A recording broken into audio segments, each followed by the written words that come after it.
Rise and shine, Value Farm family. Welcome back to another episode of The Farm. If you're new here, you are most welcome. Please consider subscribing if you haven't already, and also turn your notification bells on not to miss out on any episodes of The Farm. And of course, to all our returning subscribers, thank you so much. Happy New Year to you guys. You know, 2022 is coming to an end and 2023 is almost here. We are really super excited. We are back at The Farm. It's amazing. It's quite cold, you know, but it's good breeze here at The Farm. And I also have my co-director on standby. He's going to say hello to you guys and also say something. You're welcome. Hello, everybody. Well, thank you for that great introduction. My name is Co-Director Grafton. Always happy to be back at The Farm. I know it's mid-morning. It's mid-morning. But there's no sun shining. Nothing. It's shining somewhere. So technically speaking, you're correct. But not at this farm, not today anyway. Since you mentioned that the year's ending, right? This was more like an introspective video where we wanted to basically take a look back of what we did earlier during the year or throughout the year of 2022. There are certain things that, you know, I'm sure the viewers out here would love to know. Exactly. What are some of the things, if knowing what you know now versus what you knew then when we started the year, you know, what do you wish we might have done differently? Okay. What do you feel like we did well? What do you think we actually need to focus a little harder in 2023? Wow, it's quite a lot. My major focus for 2022 was the goats. You know, the goats has been something that we've really worked on so hard. We've really worked on our genetics. We've really imported the most goats this year, which is amazing. Like, I feel that is one of our greatest achievements for 2022. And also, you know, building another house for the goats. That is also an achievement for 2022 because, you know, it was a plan that we had in 2021. We wanted another house for the goats, but we finally got the second house, which is really very nice. That is one for me. That's actually really good, and that's a really good point, Tina. Now, for those of you that are watching out there, it shows you what happened if you actually have a plan before you start. Most of us tend to be reactionary, not proactive, right? So we knew as our flock continued to grow that the idea was to actually start to separate them into different units. Ultimately have different paddocks so that we can make the grazing of these animals much easier, so we can do our rotational grazing. That is true. That's coming into fruition. That's like one of the big things we're going to focus in 2023.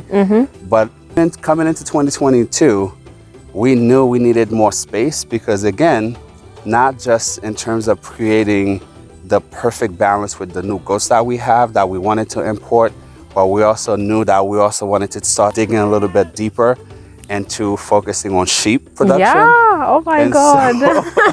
So, along with the added room inside the farm, we knew we needed different shelters, different grazing areas, different sections for specific animals and different units. So that, I think, we actually did pretty well, right? That is true. Now, the thing I would say, you know, we failed miserably. What is was that? Making sure that we had adequate feeds for the pigs. We actually made it back home, and those of you that are watching, you know this, right? You should never assume anything because assuming makes out of you and me, okay? Okay. So I'm sure you guys know exactly where I'm going with this, right? We assume as a team, right?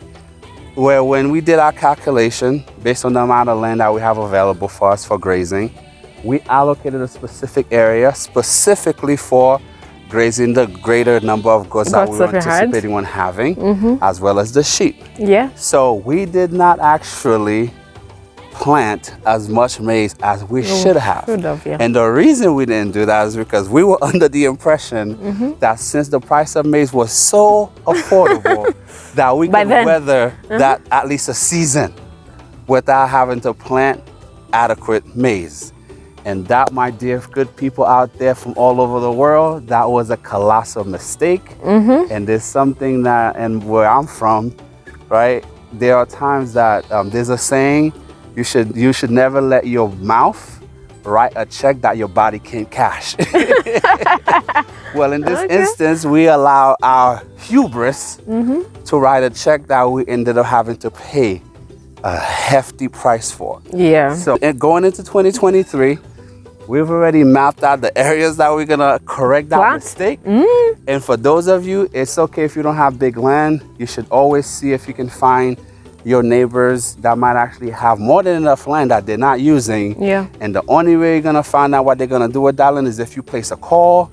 Better yet, if you can meet with that person face to face, find out whether or not they're willing to let you rent or lease their plot for you to plant, whether it's fodder, whether it's actual maize, whatever you need for your actual operation. You should see if you can get that. But if you can't, best that you pre-book your maize at a very early time, because in the planting season, a lot of farmers have land, they have the skills, they don't have the money to buy seeds. They don't have the money to actually pay for additional help. So if you're proactive, you can lock in a very good rate by helping pay that farmer in advance so that he or she can actually have a fruitful season. And so by doing that, you can lock in a very good price for yourself early. You see, these are the lessons that we've learned. The hard way.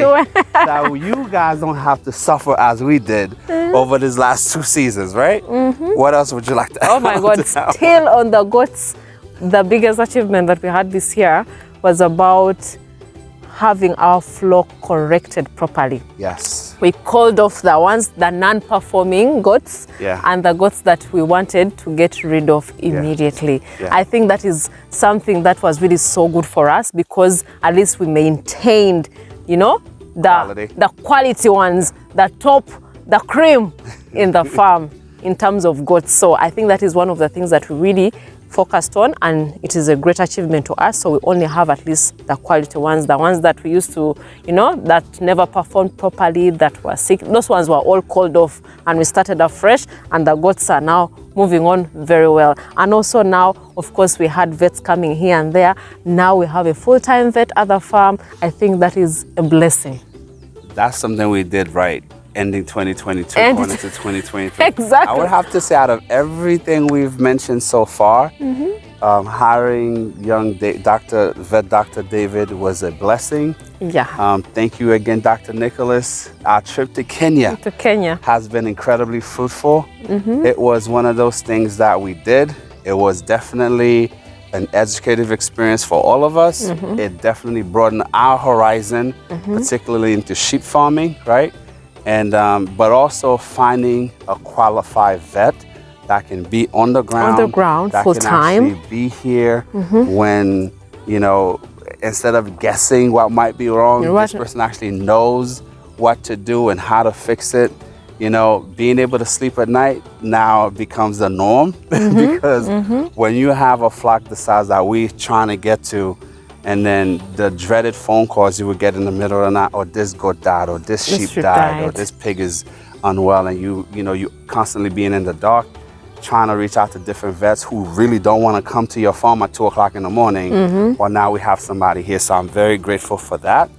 But I would have to say, as we look towards the future, I am incredibly excited for what's to come.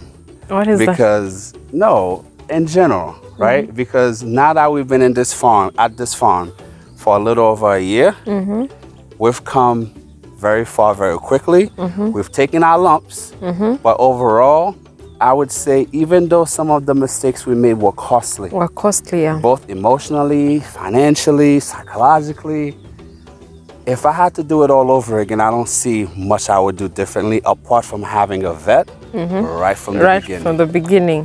What about you? Our poultry, you know, free range is a thing. Most people really love to have free range birds at their farm. You know, they go further from the farm and all over the place, but this has been a challenge to us, the free range poultry farmers here. Some don't make it back, some disappear. So that is a lesson learned. Of course, we have our structure built up. We are going to finish it up properly, and we have proper housing for them. That we are not going to make that mistake again, not to let this bird just loiter and just disappear out of the blue. So it was a failure, it was a challenge, but we learned from it. A learning experience. A learning experience indeed. So I think, talk about just like seeing a bright future. feeling incredibly proud of what we've done so far. I'm super proud. I would also have to say, you know, guys, for those of you out there who have challenge retaining good talent, do not be discouraged. Do not let that deter you in any way. Exactly. Because when it comes to business, whether you're in finance, real estate, you know, manufacturing, every once in a while you're gonna have a rock star that walks into your floor or that walks onto your farm, and then, you know, that person might be there for a season or they might be there for a reason. Yeah. Everything happens for a reason. That is true. You're not gonna keep people at within your employment forever. And as an owner, you should never aspire to keep anyone in your employ forever. Your role as an owner is to provide your staff with the utmost respect, the proper support. As long as they do their job, you support them in the best way you can by investing in their education, by investing in their overall knowledge base. And you know what? At some point, that person might reach a point where they plateau at your establishment. Hey guys, so at the end of the day, you know, just know if you're blessed enough to have a really, really stellar employee, one that you don't need to micromanage, one that you don't need to just constantly, you know, breathing down that person's neck, just know that's somebody, you should look to elevate. Yep. And you should try to support that person in every possible way. And the day will come, somebody else will see something in that employee, because people are not blind. It's so hard to come by talent nowadays, right? When that person come to you, if they come to you, and we hope that they never happen, but it's inevitable that they find an opportunity elsewhere, or they miss home, or they're ready to go back and start their own farm. Don't be sad. You should look at that as an accomplishment, that you were able to actually aid this person, and you were able to help that person raise their game, make them better, make them a more efficient farmer in every possible way. And wherever they go, they're gonna come from your farm's tree. And also, for those of you that have small farms now, you should always be on the lookout for people that you currently have in your employ, right?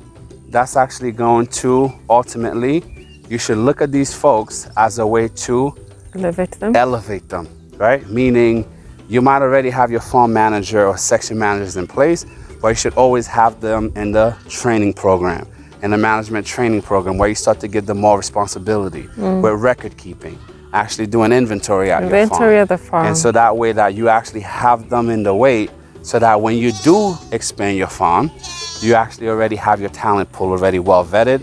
This is somebody that you know, and you don't have to look very far. That is very, very true. So one of the achievements that we had was the cows. We increased the numbers from 1, now we have 18 of them there. Like, it's just amazing. I'm super excited about that. And of course, 2023, I hope we can be able to get even more numbers here at the farm. Well, the goal for 2023, guys, is to take the numbers from 18, if the good Lord continues to bless us, because a great number of those cows are already in calf, right? But we also have other cows coming from Kenya, and we're also looking out for other breeds here within the country, and even as far out as South Africa. So the goal for us as a company is to try to get up to at least 50 to 60 cows at the farm. You know, that's the number you actually have on our vision board. You know, you shoot for the stars, and if you land on the moon, you achieve something. Yeah, that is really so great. We don't want to make this video very long, but at least those are some of our biggest achievements and some of the challenges that we faced 2022. And of course, 2023, it's going to be something else. We shall definitely share with you guys what is happening, what our goals are, what we plan to do at Value Farm. We shall share with you guys. So keep watching the videos at least. Keep watching, but before we wrap this up for the end of the year, guys, now, I have a bone to pick with many of you who's been watching us now for over a year, and you're still sitting in your cushy job, hating it every single time you go into the office, right? You've seen a whole year plus go by, and you're still on the sideline. The question is, what exactly are you waiting for? You know, are you waiting for 2030? Because if this is something you're passionate about, if this is something you've been thinking about, you've been watching, you've seen how far we've come in such a short period of time, imagine had you started your farm in the beginning of 2022, where you would be right now. You would be right now. Do not go into 2023 as a spectator. You have to get in the game, you have to get off the bench, you have to actually be in production. I don't care if you're growing crops. We don't care if you're into livestock management. You have to start doing something, because at the end of the day, listen, there's nothing quite like having the freedom to come to your own farm, to have your own project. You can still have your job in the city for the time being, but you should at least have something, and you should always have something in the fire, right? That's true. If you start this year, as this year is ending, I should say, as we start 2023, your goal, not to just lose weight or find a new boyfriend or new husband or new wife, is to become an entrepreneur. That should be at the top of your vision board. You know, where you're gonna go on vacation, what you wanna be, where you're gonna be living by the end of 2023, but most importantly, the business you're gonna start, the type of farming you wanna do, and the fact that you need to start right now, because guess what? The longer you wait, land is not gonna get cheaper. Nope. It's only gonna get more and more expensive. More expensive. Right? The longer you wait to start, if you wanna get into small ruminants, the price of goat, the price of sheep, it's only gonna keep getting higher, right? So we urge you to actually finally get in, because the continent itself is growing, and there will always be a need for food. Therefore, there will always be a great need for farmers. Farmers, yes. So we'll hope to join us in 2023 as an actual farmer in practice that happens to be viewing to enhance your overall skills. And some of you might have seen Zeus in the back. He actually got injured. Yeah. He's lost a tremendous amount of weight. He actually suffered a fracture. He's been incredibly, he hasn't really been well, but now that young Dr. David is here, he's actually working very closely with Zeus, and hopefully he can continue to work his magic. He's now able to put some weight on the fracture itself. It's healing, and of course, as the pain subsides, you know, the stress level goes down. We fully hoping and praying that he'll make a full recovery. That is true. Well, that is really so amazing. Guys, we really appreciate you guys so much. Thank you so much for being part of Value Farm family for the 2022. You guys are amazing. We really appreciate you guys so much. We don't want to go to 2023 without saying thank you to you guys, because you guys have made us who we are. We also got our silver button in 2022. So thank you. It was an accomplishment. We really appreciate you guys so much. So we are heading for 1 million. Yeah, 1 million subscribers. You never know. With 200,000. Okay? So for those of you that are watching, higher. That's the long-term goals. But in terms of like short and medium, do you have belief? I believe in our fans. I believe in what we're doing. I'm a believer. But right now, guys, we're trying to get to at least 200K, and at least in 2023. Yeah, that is so true. So you follow, you subscribe on all platforms, and yeah, we'll continue to give you guys this info. Yeah, thank you so much, guys. But please do not forget to go and check out our social media platforms. That is Instagram, Value Farm UG, then also Facebook, Value Farm, TikTok, Value Farm. Please go check out behind the scenes, and also give us a follow that other side. And even before we end the video, guys, thank you so much. Happy New Year to you guys. We love you all. Subscribe, share, and also give us a like. Till next time, bye.